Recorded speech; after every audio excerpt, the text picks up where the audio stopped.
the underground was free. The White Panthers supplied food at all the festivals for free.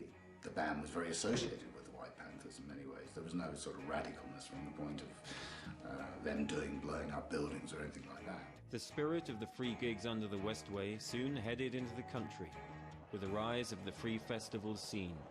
The rural effect, which generally free festivals tended to be, had a very different effect on the music. It tended to be more extended because there were no time limits. You would sometimes have bands playing as the sun came up. You'd have some bands playing at 3 o'clock in the morning. You'd have campfires. It added a very different dimension to everything that was going on. So free festivals we play out on the stage, and the paying festivals we sort of would try to do an outside thing, you know, free for the people like who couldn't get in and stuff. But I mean, that's what we've done at the Isle of Wight with the big Canvas City thing.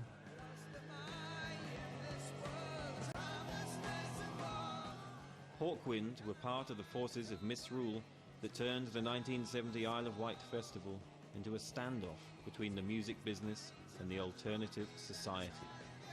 In Isle of Wight, I think Mick Farron and the White Panthers, along with Hawkwind, who were playing outside in the tent, marched in and sort of opened the gates and let people in. And there was this big to-do, and they had this Mexican standoff with the White Panthers and the Isle of Wight festival.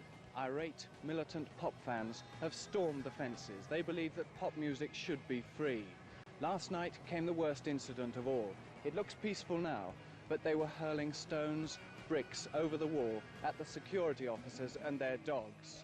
While the Isle of Wight saw the last major performances of rock icons Jimi Hendrix and Jim Morrison of The Doors, Hawkwind were on the other side of the fence, literally and ideologically, as they played on the festival parameter in a state-of-the-art inflatable dome dubbed Canvas City.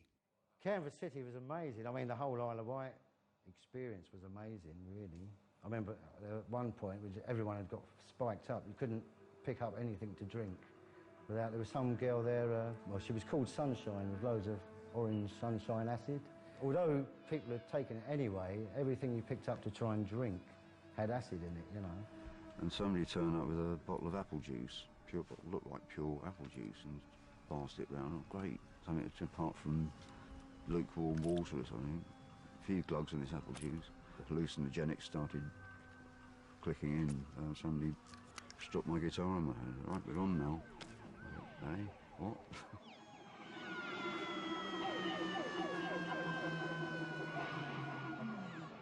We had all the gear set up to play, and I'd just gone in there first, all the rest of the band behind me. As I was walked in, they slammed the door shut, wouldn't let anybody in or out because the machine had broken, keeping the thing up. And it was slowly coming down.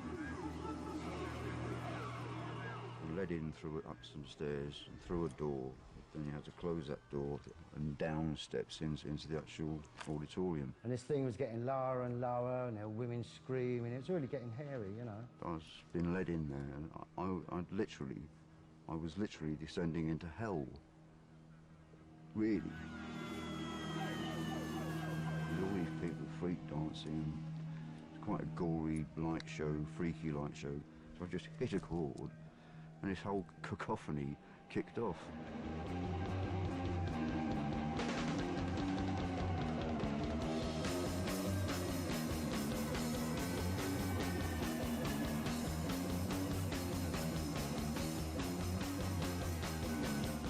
I recall getting on my knees and praying, but really praying, you know, which Nick said a couple of days later, I think, once we parted and met up again, you know what you did on stage? It looked really good, and you got down on your knees and prayed. I had not realised, you know, I was down on my knees really meaning it, you know.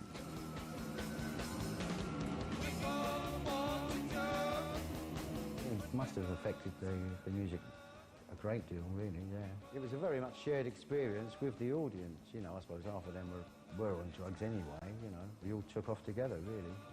Off we went on a little space journey together. The Isle of Wight put Hawkwind on the map as music's anarchic outsiders.